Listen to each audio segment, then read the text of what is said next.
దినము మన ధ్యానాంశంగా ఏర్పాటు చేయబడిన దేవుడి వాక్య భాగము 1 తిమోతి రాసిన పత్రిక 3వ అధ్యాయము 15వ వచనం.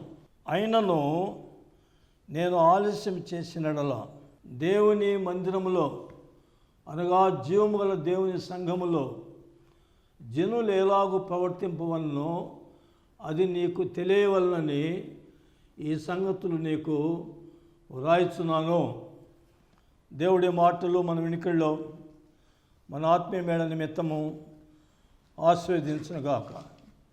ప్రార్థన చేసుకుందామండి. పరిశుద్ధుడైన ప్రభువా యేసయ్య వందనాలయ్యా. టీవీ వర్తమానం మా తండ్రి, ఇందులో వాక్యం బోధించటకు మీరు ఇచ్చిన కృపను బట్టి కృతజ్ఞతలు. దాసునైట్ నాకు మీరంటే తెలియదు, మీ వాక్యం అంటే నాకు అసలే తెలియదు. నీ కృపచేత నన్ను ఏర్పరచుకొని వాక్యోపదేశం చేయటకు ఇచ్చిన సమయాన్ని బట్టి కృతజ్ఞతలు. మా తండ్రి, మా ప్రభువా, మరి నాయన ఈ వర్తమానానికి మా ప్రభా స్పాన్సర్ చేసినటువంటి నా కుమారుడు విజయశేఖర్, హేమలత వారి కుమార్తె పేరట మా తండ్రి ఈ నెల మొదటి వర్తమానం ఇచ్చేదానికి స్పాన్సర్ చేసినందుకు కుమారుని కోడలను దీవించండి, మనవరాలికి ఆశీర్వాదాలు అనుగ్రహించండి. ఈ JSTV చైర్పర్సన్ బన్నబాస్ గారిని, ఆయన భార్య బిడ్డలు దీవించయ్యా. దాసుని పనిలో తోడు ఉండండి. తమ్ముడో టెక్నీషియన్ మహేష్ను, ఆయన భార్య బిడ్డలను ఆయన పనిలో తోడుగా నడిపించండి. మా శ్రోతలందరి కుటుంబాలను పేరు పేరు వరుసన దీవించి ఆశీర్వదించి నీ కృపలో వర్ధిల్లచేయండి నాయన. 10th క్లాస్ ఎగ్జామ్ రాస్తున్న బిడ్డలకు జ్ఞానము, జ్ఞాపక శక్తి ఇచ్చి మా తండ్రి, మా ప్రభా మంచి ర్యాంకుల్లో పాస్ అవటం సహాయం చేయండి. మా యొక్క శ్రోతలందరి కుటుంబాలను పేరు పేరు వరుసన దీవించి ఆశీర్వదించండి. మారు మనసు లేని వాడికి మారు మనసు, రక్షణ లేని వాడికి రక్షణ, ఆత్మీయ ఆనందం లేని వాడికి ఆత్మీయ ఆనందం అనుగ్రహించండి అయ్యా. మా తండ్రి, మా ప్రభా, మీ కార్యములు జరుగుతున్నప్పుడు సాతాను అదృశ్యంగా అంతరాయం కలిగించేదానికి ప్రయత్నిస్తుంటాడు. సాతాను క్రియలను సర్వశక్తి కలిగినటువంటి నజరేయుడైన యేసు నామములో గద్దిస్తుండగా బంధించి ఇక్కడ మీరుండి నన్ను వాడుకోమని యేసు నామమున వేడుకొంచున్నాం తండ్రి, ఆమేన్. సమయం ఇచ్చిన దేవుడికి, మా శ్రోతలందరికీ ప్రభు నామమున వందనాలు చెల్లిస్తున్నానండి. మీరందరూ ఆశీర్వాదకరంగా ఆరోగ్యంగా ఉన్నారు కదండి. వర్తమానం అయ్యేటప్పుడు నేను తరచుగా చెప్తూ ఉంటా, బైబిల్ దగ్గర పెట్టుకొని దేవుడు వాక్యం వినమని. అందరు తీసుకొచ్చారా? ఒకవేళ మర్చిపోతే నా మాటలు తప్పకుండా తీసుకొస్తునండి. దానివల్ల మీకు ఆశీర్వాదం మంచిది. మూలవాక్యంగా మొట్టమొదటిగా మనం 1 తిమోతి రాసిన పత్రిక 3వ అధ్యాయము 15వ వచనంలో ఉన్నటువంటి దేవుడి వాక్యాన్ని మనం చదువుకున్నాం. దేవుని మందిరంలో అయినను నేను ఆలస్యం చేసినడల, అంటే ఆ తిమోతి దగ్గరికి వచ్చేదానికి ఆలస్యం చేసినడల దైవజనుడైనటువంటి అపోస్తలుడైన పౌలు రాస్తున్నాడు దైవాత్మ మూలముగా. నేను ఆలస్యం చేసినడల దేవుని మందిరంలో అనగా జీవము గల దేవుడి సంఘములో జనులు ఎలాగూ ప్రవర్తించవలనో అది నీకు తెలియవలనని ఈ సంగతులు నీకు వ్రాయిచున్నాను. తిమోతి దైవజనుడైనటువంటి పౌలు గారి యొక్క ఆత్మీయ కుమారుడు, అంటే ఆయన పరిచయంలో రక్షణ పొందినటువంటి వాడు. అందుచేత ఆయనకు హెచ్చరికగా రాస్తున్నాడు. జీవము గల దేవుడి మందిరము అనే విషయాన్ని గురించి ఉపోద్ఘాతంగా కొన్ని మాటలు మనం ధ్యానించుకొని ఒక 4 విషయాలు చెప్తా. జీవము గల దేవుని సంఘం, ఎన్నో సంఘాలు ఉన్నాయి లోకంలో. ఏమంటే రకరకాలైన సంఘాలు ఉన్నాయి. ఒక్కొక్క కులానికి ఒక్కొక్క సంఘం కూడా ఉంటుంటుంది, రిజిస్ట్రేషన్ ఉంటాయి అవి. అయితే జీవము గల దేవుని సంఘము అంటే పిల్లారా, మనం ఆరాధిస్తున్నట్టు మన ప్రభు యేసు క్రీస్తు మానవ పాపాల కొరకు సిలువలో రక్తము కార్చి మరణించి లేచి మృత్యుంజయుడుగా సజీవుడైనటువంటి దేవుడు గనక ఈయన జీవము గల దేవుడు. దేవుడికి స్తోత్రం కలుగునుగాక. మన మందిరంలో తర్వాత సంఘము అని కూడా రాసింది. Those who are gathering some peoples they are called church. ఎక్కడైతే కొంతమంది కూడతారో అది సంఘం. బ్రిటిష్ వాళ్ళ దగ్గర నుంచి చర్చ్ చర్చ్ చర్చ్ అని వస్తుండేది. మామూలుగా మరి మందిరాలు, మరి భక్త్ సింగ్ గారి సహవాసం వాళ్ళని మందిరాలు అంటారు. రకరకాలైన మందిరాలు ఉంటాయి. ఎస్ఎన్ గారిది కూడా మరి మందిరం అని వస్తున్న మందిరం. అట్లా అనేక చోట్ల మందిరాలు ఉన్నాయి. ఈ మందిరాల్లో ఇవి జీవము గల దేవుడి మందిరాలు. ఇవి ఏమండి, జీవిస్తున్న దేవుడు. ఎక్కడ 2-3 ఉంటారో వారి మధ్యన ఉంటాడు ఆయన. ఇట్లా ఇక్కడ జనులు ఎలాగూ మరి ప్రవర్తించాలో అది తెలుసుకోవాలి. మన యొక్క అంశం ఏంటంటే పిల్లారా, సంఘములకు ఉపదేశము. లోకంలో ఎన్నో సంఘాలు ఉన్నాయి. మందిరములకు ఉపదేశము. మందిరంలో 4 రకాలైనటువంటి మరి స్థాయిలు ఉండేవాళ్ళు ఉంటారు. సంఘ కాపరి, సంఘ పెద్దలు, సంఘ పరిచారకులు, సంఘస్థులు. ఏమండి, సంఘ కాపరి మొట్టమొదటిగా ఆయన అధ్యక్షుడు అంటారు. అధ్యక్షత వహించి నడిపిస్తుంటారు. ప్రార్థన చేసి ప్రారంభించేది సంఘ కాపరే. అందుచేత సంఘ కాపరి మొట్టమొదటిగా ఎట్లుండాలా? ఏమండి, మొట్టమొదటిగా సంఘ కాపరి యొక్క లక్షణాలు ఎట్లుండాలా, వాళ్ళ ప్రవర్తన ఎట్లుండాలా అనేది మనం ఈ మొదటి విషయాల గురించి ధ్యానిస్తున్నప్పుడు ఈ 2వ తిమోతి పత్రికలో సంఘ కాపరి యొక్క లక్షణాల గురించి మనం ధ్యానం చేసుకోవచ్చు. 2వ తిమోతి రాసినటువంటి పత్రికలో 3వ అధ్యాయం చూడండి. మొదటి 7 వచనాలు. మొదటి విషయము 3వ అధ్యాయము 1 తిమోతి పత్రిక మొదటి 7 వచనాలు నేను చదువుతా, జాగ్రత్తగా వినండి. ఎవడైనాను అధ్యక్షత పదవి ఆశించినడలా అట్టివాడు దొడ్డ పని అపేక్షిస్తున్నాడన్న మాట నమ్మదగినది. అధ్యక్షుడు అంటే సంఘ కాపరి. ప్రార్థన చేసి ప్రారంభించేవాడు సంఘ కాపరి. ఏమండి, దొడ్డ పని అపేక్షించడం నమ్మదగింది. అధ్యక్షుడు వాడు నిందారహితుడుగా ఉండాలా. ఆయన యొక్క ప్రవర్తన ఎట్లుండాలంటే పిల్లారా, నిందారహితుడు. పలాని సంఘ కాపరి, ఆయన ఆత్మీయుడు, ప్రార్థనాపరుడు, మంచివాడు అనని మనల గురించి మరి సాక్ష్యం ఇచ్చేటువంటి వారంగా ఉండాలి సంఘ కాపరులమైన మేము. ఏమండి, నిందారహితుడు, ఏకపత్ని పురుషుడు. ఈ విషయంలో కొంతమంది సంఘ కాపరుల విషయం నాకు చాలా బాధ కలిగిస్తుంటుంది. ఆ సంఘ కాపరుల ప్రవర్తనలో కొంతమంది భార్య కాకుండా ఇంకొక ఆమె నిలుచుకొని ఉండేవాళ్ళు కొంతమంది చూశాను. నేను భలే ఆశ్చర్యపడేవాడిని. ఏమండి, నేను ఉదయగిరి సైడు, ఆ ఊరి పేరు నాకు గుర్తులే, ఒక ఊరికి పోయినా, పేపర్లో కూడా వేశారు ఆ విషయం. పాస్టమ్మని కాకుండా ఇంకెవరినో ఒక ఆమె ఉంచుకోన్నట్టు ఒక ఆయన.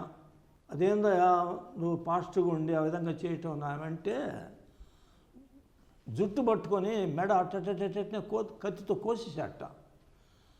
కోసేయటం కాకుండా ఆ వీధంతా తిరిగాట అటు పట్టుకొని. ఇది పేపర్లు వేశారండి. ఎంత విచారకరమైన విషయం. జీవము గల దేవుడైన యేసుక్రీస్తుకు ఇది ఎంత అవమానకరం అండి. ఏంది ఆయన సాక్ష్యం? ఏమండి, ఆయన మళ్ళీ పేరు సంఘ కాపరి. ఇదే కాకుండా కొంతమంది నేను చూస్తూ ఉంటాను. 1 కొరింథీ పత్రిక 7వ అధ్యాయం 14 వచనాల్లో వివాహాల గురించి రాసింది. 1 కొరింథీ పత్రిక 7వ అధ్యాయం అంతా. ఒక స్త్రీకి వివాహమైన భర్తతోనే సంబంధం ఉండాలట. ఒక పురుషుడికి వివాహమైనటువంటి భార్యతోనే సంబంధం ఉండాలట, అంతే. అంతకన్నా మించి ఉండకూడదు. అది వాక్య విరుద్ధం. అందువల్ల అధ్యక్షుడైనటువంటి వాడు మొట్టమొదటిగా నిందారహితుడు ఉండాల. భార్య కాకుండా ఇంకొక ఆమె ఉంచుకుంటే ఏమండి అది ఏమంటారు? నిందింపబడతాడా, నిందారహితుడు ఉంటాడా? ఆ తర్వాత ఏకపత్ని పురుషుడు మితానుభవుడు, అతిగా ఉండకూడదు. స్వస్థబుద్ధి గలవాడు. స్వస్థబుద్ధి అంటే మంచి మంచి బుద్ధి ఉండాలి, ఎదవ బుద్ధులు ఉండకూడదు. ఏమండి మర్యాదస్తుడు. మనం ఇతరులకు ప్రైజ్ ద లార్డ్ అంటే వాళ్ళు మనల్ని గౌరవిస్తారు కదండి. గివ్ రెస్పెక్ట్, టేక్ రెస్పెక్ట్ అనేది అది గమనించుకోవాలి మనం. నేను యేసు గారి ద్వారా నేర్చుకున్నా, యథార్థంగా చెప్తున్నా. ఆయన ప్రైజ్ ద లార్డ్ అంటాడు మొదట. ఆయనకు నాకు వ్యత్యాసం ఏంటంటే నక్కకు నాగలోకానికి అంటారు చారా, ఒక దేవోక్తే. ఆయన మా ప్రపంచం అంతా తిరిగే భక్తుడు. గుడారాల పండుగకు 34 లక్షల మంది వస్తారు. ఆయన నన్ను ప్రైజ్ ద లార్డ్ అంటే నేను ఆశ్చర్యపడ్డా. నేను వెనక్కు తిరిగి చూచా ఇంకెవరికైనా కావాలని. చంద్రశేఖర్ ప్రైజ్ ద లార్డ్ అన్నాడు మళ్ళీ.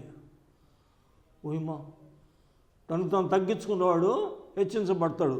అందుచేత మర్యాదస్తుడు ఉండాల సంఘ కాపరి.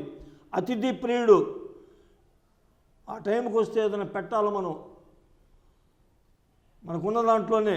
ఏమండి అతిథి ప్రియుడు బోధింపదగిన వాడై ఉండి, వాక్యాన్ని బోధింపదగిన వాడుగా ఉండాల. ఏదో మొదలుపెట్టి ఏదో చెప్పి చివరికి ఇంకేదో ముగించానుకోండి, వచ్చిన సంఘస్థులకు వాళ్ళకి పిచ్చెక్కిపోతుంది, ఏం అర్థం కాదు. ఆయన ఏం మొదలుపెట్టాడు, ఏం చెప్పాడు, ఎక్కడ ముగించాడు, ఏంది అని అడిగితే మాకు అర్థమైతే కదా నీకు చెప్పడానికి అటువంటి ఒక నిజమండి, జరిగిన అనుభవం. ఆ ఇద్దరు సంభాషణ నా ముందు చెప్పుకుంటున్నారు వాళ్ళు. అందుచేత మరి బోధింపదగిన వాడు ఉండాల. మద్యపానం కొట్టువాడుగా ఉండకూడదు. పాస్టర్ తాగుబోతుడుగా ఉండకూడదు. ఇది వాక్య క్రమం. సాత్వికుడు, జగడమాడని వాడు, ధనాపేక్ష లేనివాడై ఉండాలా. ఏమండి ఈనాడు కొంతమంది సంఘ కాపర్లు ఎక్కడ పడిపోతున్నారంటే డబ్బు దగ్గర పడిపోతున్నారు. నా అనుభవంలో గ్రహించిన విషయాలు, పరిశుద్ధాత్మ దేవుడు తెలియచేసిన విషయాలు, అనుభవస్తుల ద్వారా నేను విన్న విషయాలు ఏంటంటే, ఒక దైవ సేవకుడట 3 విషయాల్లో పడిపోతాడట. బాగా వాడబడేవాళ్ళే, మంచి పేరు ఉండేవాళ్ళు, ఒక మంచి రేంజ్కి వచ్చిన వాళ్ళు. ఒకటి స్త్రీ. ఏమంటే స్త్రీ పాపంలో పడిపోతారు కొంతమంది. ఇంకోటి ఏంటంటే అహమ్ము. 4 ప్రసంగాలు బాగా చేశారు అనుకోండి, కాళ్ళు ఎగరేస్తారు, అయిపోయా. సైతాన్ వచ్చి అందుకుంటాడు, అహంలో తొక్కేస్తాడు సైతాన్. స్త్రీ వ్యామోహం. భార్య చచ్చిపోయింది అనుకోండి, లేదు భార్య ఆరోగ్యం బాగా, పక్కింటి ఆమె బాగుంది అనుకోండి, ఉదాహరణ చెప్తున్నా, ఇంకా ఆమెసారి చూస్తే ఎట్లా? అది వాక్యక్రమం కాదు కదా.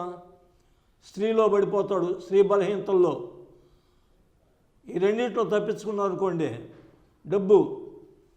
పాస్టర్లు మొదటి నుంచి కష్టపడుతూ వస్తారు. కష్టాలు, శోధనలు, నిందలు, అనేక రకాలైన బాధలు పడి కొంచెం లగ్జరీ లైఫ్ అనుభవించాలనే మైండ్ వచ్చిందనుకోండి, ఇంక ధనాపేక్ష. డబ్బు ఉంటేనే కదండి మంచి ఇల్లు కట్టుకోవడానికి, ఏసీ కార్లు. అక్కడ సైతాన్ని కొంతమంది కొట్టేస్తాడు. అందుచేత మరి పిల్లరా, ధనాపేక్ష లేనివాడై ఉండాలా. నేను 4 విషయాలు చెప్తాను, 2 విషయాలు చెప్తా ఈరోజుకు, 2 విషయాలు వచ్చే వారం చెప్తా. సంఘమునకు ఉపదేశం అనేది.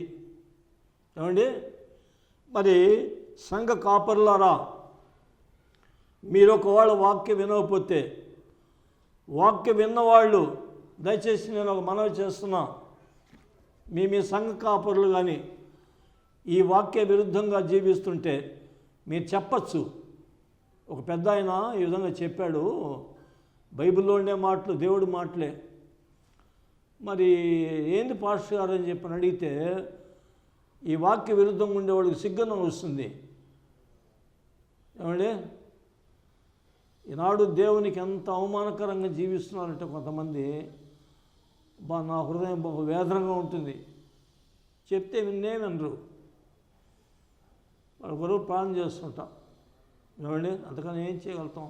అందుచేత మరి ధనాపేక్ష లేని వాడై ఉండాలా, సంపూర్ణ మాన్యత కలిగి తన పిల్లలను స్వాధీనపరచుకొంచు తన ఇంటి వారిని బాగా ఏలువాడినై ఉండవలెను. దీని విషయంలో చాలామంది ఫెయిల్ అయిపోతుంటారు. ఎందుకంటే పిల్లలంటే అందరికి ముద్దు ఉంటుంది సహజంగా. కాకి పిల్ల కాకి ముద్దట, అసలు లోకోక్తి. పిల్లలు గారాబం చేస్తారు, తింటా నాయన నోట్లో పెట్టేది. ఒక వయసు వచ్చిన తర్వాత జాస్తి భాగం పాస్టర్ పిల్లకాయలు దేవుడి నామానికి దూషణకరంగా జీవిస్తుంటారు అనేక చోట్లలో నేను గమనించా. నేను ఎవరిని దయచేసి నిందించడం కాదు, దయచేసి నేను ఎవరిని గురించి నేను అనను. అందరి కొరకు నేను ప్రార్థన చేసేవాడిని. పిల్లారా, పెద్దవాడిని కూర్చొని ప్రార్థన చేస్తుంటా. మరి ఈ విషయంలో చాలామంది ఫెయిల్ అయిపోతుంటారు. ఇంక వాళ్ళ కొరకు ప్రార్థన చేయాల్సిందే. ఏమండి, గడ్డాన్ని మీసాలు వచ్చిన తర్వాత మరి ఏం చేస్తారు పాస్టర్లు? వాళ్ళ కొరకు ప్రార్థన చేస్తే దేవుడు టైం ఇస్తాడు, లేకపోతే వాడిని శోధనలో వదులుతాడు. అది జరిగేది. అందుచేత తన ఇంటి వాడిని బాగా ఏలువాడై ఉండాలి. అటువంటి విషయాల్లో చాలామంది ఫెయిల్ అయిపోతుంటారు. దేవుని సందులో ఒప్పుకోవాలి. నేను కూడా ఫెయిల్ అయినా. ముదిగారం చేసి సరే ఏం చేస్తాం ఇప్పుడు? వాళ్ళ కొరకు ప్రార్థన చేస్తుంటాను, ఆయన అమ్మారు మరిసి ప్రభాని. ఆ రీతిగా వాళ్ళ పిల్లలను మరి బాగా ఏలువాడై ఉండాలి. ఎవడైనాను తన ఇంటి వారిని ఏలనేలకపోయినాడలా దేవుని సంఘం ఎలాగూ పాలించును. కానీ చెప్తే వినకపోతే పిల్లరా, అది పిల్లలు కానీ సంఘస్థులు కానీ మేమేం చేయగలుగుతామండి? మేమైనా కొడతామా, తిడతామా? కొద్దిగా గట్టిగా మాట్లాడితే చాలు బుర్ర వెళ్ళిపోతారు సంఘంలోంచి. సరే, ఒకళ్ళు పోతే ఇద్దరు వస్తారు లేని విశ్వాసంతో నా మటుకు నేను ఉంటా. ఉన్నమాట ఉన్నదట్టుగా చెప్తేనట ఉండు రచిరాలట. అది ఈనాడు ప్రపంచంలో జరిగే పరిస్థితి. 50వ కీర్తనలో ఒక మాట ఉంది, దిద్దుబాటు అసహ్యం. అయ్యా నువ్వు బైబిల్ చదవటం లేదే అని అన్నాను అనుకోండి, నేను చదవకపోతే ఆయన సత్యం పోయింది, ఆయనంటే ముసలాడు ఇంట్లో కూర్చొని చదువుతుంటాడు అన్నట్టుగా. అందుచేత పిల్లరా, దిద్దుబాటు అసహ్యం. దేవుడి వాక్యం చెప్పేటప్పుడు మా సంఘములో ఉన్నటువంటి సంఘ సభ్యులు కానీ, మా బిడ్డలు కానీ, మా మనవాళ్ళు కానీ, మా మనవరాళ్ళు కానీ లోబడాలా, విశ్వసించాలా, విధేయత చూపించాలా. లేకపోతే దేవుడు టైం ఇచ్చి శిక్షలో వదులుతాడు తప్పకుండా. ఆయన పక్షపాతం లేనివాడు. దేవుడు ప్రేమిస్తేనే శిక్షించేది. అందుచేత పిల్లారా, మరి ఈ విధమైనటువంటి లక్షణాలు కలిగి ఉండాలి. కొత్తగా చేరినవాడు ఉండకూడదట. ఏంటంటే పాస్టరు కొత్తగా చేస్తాడు అనుకోండి, ఆయనకు అనుభవం లేనిదోలేమో చెప్తాడు, సంఘం పాడైపోతుంది. అటువంటి వాళ్ళతో నేను ఒక సలహా ఇస్తుంటా, నువ్వు పల్లెటూరు చర్చిలో పో ఫస్ట్ అంట. పల్లెటూరు వాళ్ళు పాపం ఏం అర్థం కాదు, ఈయన పెద్ద లోతుగా చెప్పాలని చెప్పి వాళ్ళు ఏం ఆశించరు. అక్కడి నుంచి ట్రైనింగ్ అవుతూ వచ్చి తర్వాత మరి పెద్ద సంఘాలకు వస్తే కొంత అనుభవం డకామికెళ్ళి తిని దైవసేవకుడు కొంచెం నేర్చుకుంటాడు.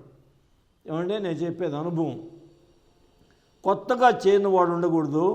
మొదటి 7 వచనాలు, అతడు గర్వాంధుడై అపవాది కలిగిన శిక్షావిధికి లోబడకుండా కొత్తగా చేరినవాడై ఉండకూడదు. దయచేసి సంఘ కాపర్లారా, కొత్తగా ట్రైనింగ్ అయినటువంటి వాళ్లకు నేను ఒక హితోపదేశం చేస్తున్నా. పెద్ద పెద్ద సంఘాలకు ఒకవేళ మీకు అవకాశం ఇస్తే పోవాకండి. నెల్లూరు సిటీలో డౌనీ హాల్ అంటే విఆర్ఎస్ దగ్గర పెద్ద చర్చి, కొత్తగా ట్రైనింగ్ అయ్యి ఒక ఆయన వచ్చి అక్కడ నాతో చెప్పాడు, నాకు అవకాశం వచ్చిందని. నేను చెప్పా పోబాకన్నా. పెద్ద సంఘాలు పోతే అమ్మో పెద్ద పేరు, బాగా జీతాలు ఇంటింటివి ప్లాన్ చేస్తే బాగా సంఘాలు ఇస్తారు ఎవరైనా కూడా పెద్ద సంఘాల వాళ్ళు. ఆడిపోయి తక్కి బిక్కి పడ్డాడు పాపం. నెల రోజుల తర్వాత తెలియడు అతను అక్కడ. అందువల్ల కొత్తగా చేరినవాడే ఉండకూడదు. ఈ పరిస్థితులు ఉండాలని సంఘ కాపర్లకు నేను ఈ 1 తిమోతి పత్రిక 3వ అధ్యాయము 1-7 వచనాల్లో ఉన్న ఈ దేవుడి యొక్క వాక్యాన్ని గురించి ప్రియమైన శ్రోతలారా నేను చెప్తున్నా. ఇంకా 2వ విషయాల గురించి దీని మీద కొన్ని విషయాలు చెప్పి నేను ముగిచ్చేస్తా. ఇవాళకి 3-4 విషయాలు వచ్చే ఎపిసోడ్లో మనం ధ్యానం చేసుకుందాం. ఏమండి, తీతు పత్రిక తీయండి.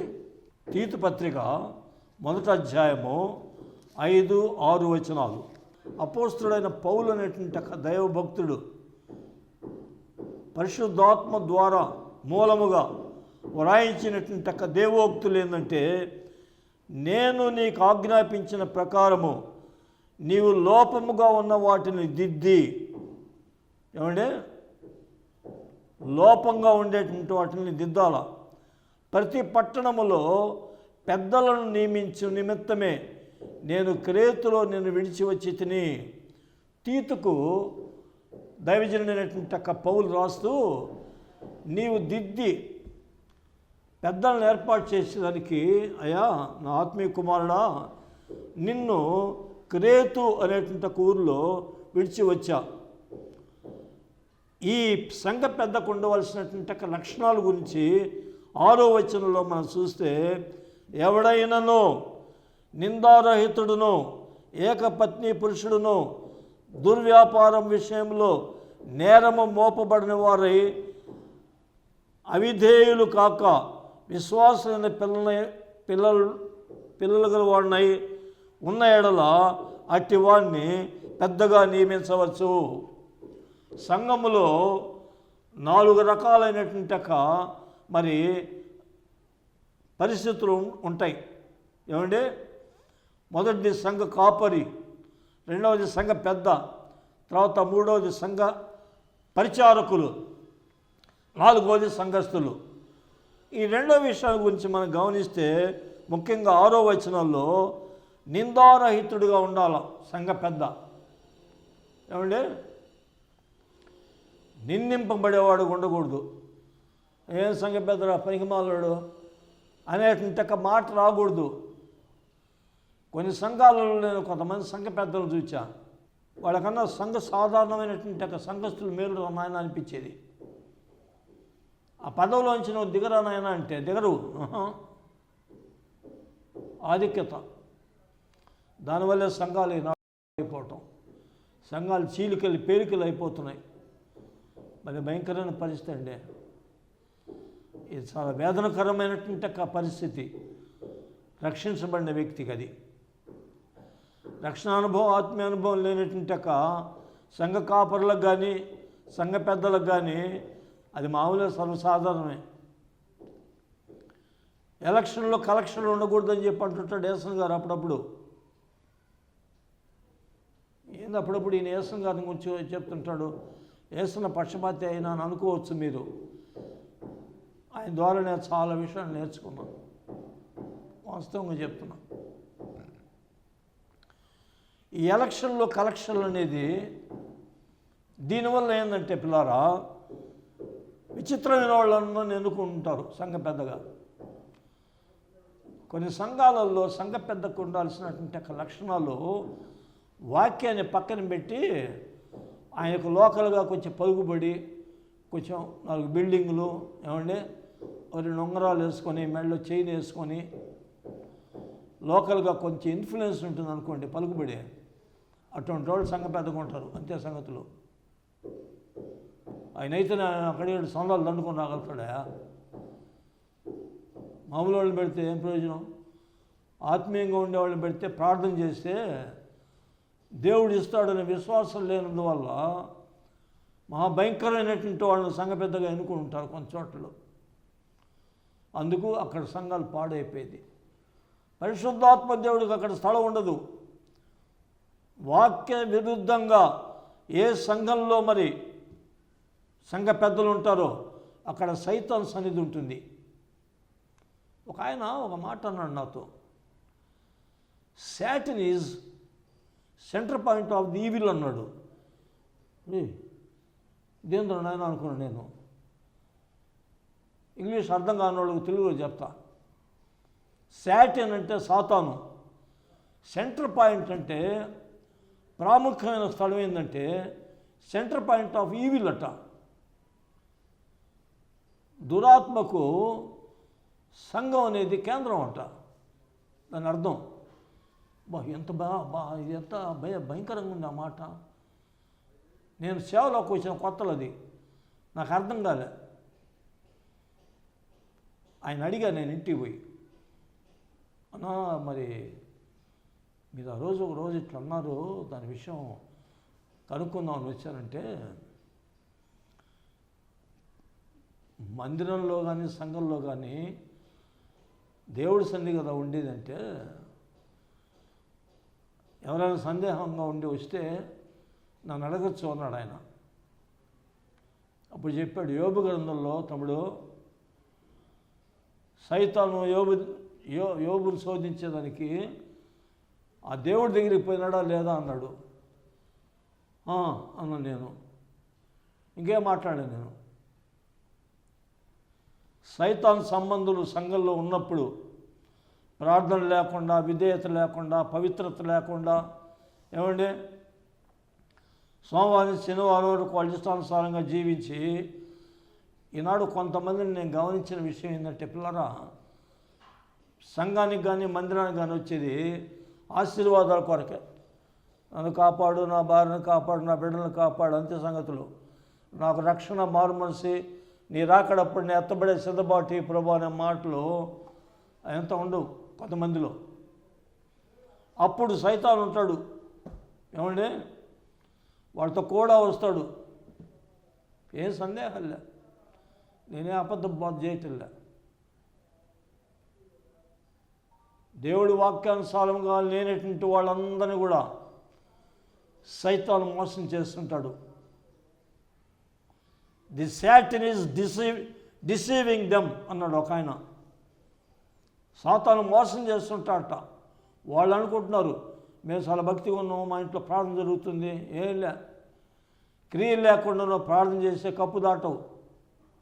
అది వాక్యక్రమం, అది మన సబ్జెక్టు కాదు కాబట్టి అటు బోదలుచుకోలే.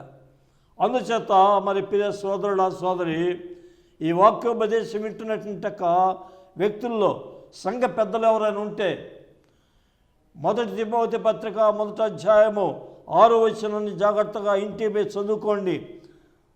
కంఠస్థం లేని వాళ్ళు ఏమండి నిందారహితుడుగా ఉండాలా, ఒకే ఒక భార్య ఉండాలా, దుర్వ్యాపార విషయంలో నేరము మోపబడిన వాడే, అవిధేయులు కాక విశ్వాసాలని పిల్లలై ఉన్నడలా అట్టివారిని పెద్దగా నియమించవచ్చును.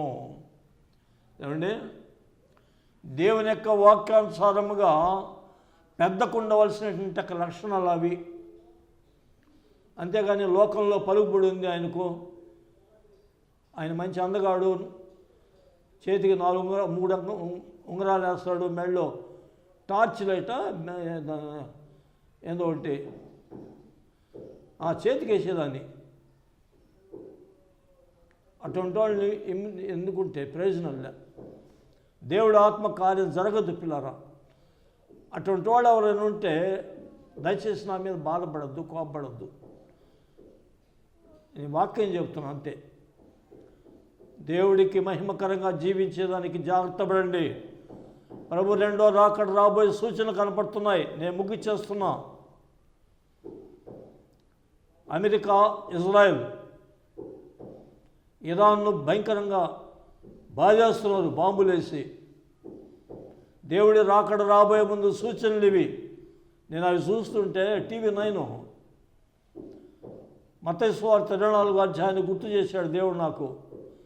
జనం మీదికి జనము, రాజ్యం మీదికి రాజ్యము, కలవరములు, భూకంపాలు, ఏమండి యుద్ధాలు జరుగుతాయి. ప్రభు రెండో రాకడ రాబోతున్నటువంటి ఈ దినాలలో సంఘములలో సంఘ కాపర్లారా, సంఘ పెద్దలారా, ఈ వాక్యానుసారంగా జీవిస్తున్నారా? ఒకవేళ జీవించకపోతే జీవించి దేవుడి కృపలో మీరు ముందుకు సాగండి. దేవుడి ఆశీర్వాదాలు పొందుకోండి. మీరు సాతాను ద్వారా మీరు మోసగించబడి భయంకరమైనటువంటి శాపగ్రస్తులైపోయి చనిపోయిన తర్వాత భయంకరమైనటువంటి నరకాగ్నిలో మీ ఆత్మ పడిపోకుండా దేవుని సేవకునిగా మీకు వాక్యాన్ని చూపించి చెప్తున్నా, హెచ్చరిస్తున్నా. వినండి, విశ్వసించండి, విధేయులు కాండి, అనుసరించండి. దేవుడు మిమ్మల్ని దీవించి ఆశీర్వదించను గాక. ముగింపు ప్రార్థన చేసుకొని ఆశీర్వాదంతో మనం సెలవు తీసుకుందాం. పరిశుద్ధుడా, వందనాలు తండ్రి. మేము ధ్యానించుకున్నటువంటి మాటలు విన్నవారు హృదయాల్లో ఫలింపచేయండి నాయనా. మా ప్రభా, మా తండ్రి, సంఘ కాపరులు వినకపోతే విన్న శ్రోతలు సంఘ కాపరులకు చెప్పేటట్లుగా, లేక సంఘ కాపరులు ఎవరైనా వినుంటే ఈ విధంగా జీవించాలనేటువంటి లక్షణాలు ఉన్నవాళ్ళు లేని వాళ్ళతో చెప్పేవారుగా నడిపించండి. సంఘ పెద్దలు ఉండవలసినటువంటి లక్షణాల గురించి లేని వాళ్ళు సరిచేసుకొని ఈ వాక్యానుసారంగా జీవిస్తూ సంఘంలో సంఘ క్షేమాభివృద్ధి కొరకు వాళ్ళు మరి సేవ చేసేట్టు నడిపించి దీవించమని యేసు నామమున వేడుకుంటున్నాం తండ్రి. ఆమేన్. తండ్రి, కుమార, పరిశుద్ధాత్మ దేవుని దీవెనలు వాక్యమైనటువంటి మా శ్రోతలకు నీ కృప సదా తోడై ఉండునుగాక. ఆమేన్. God bless you.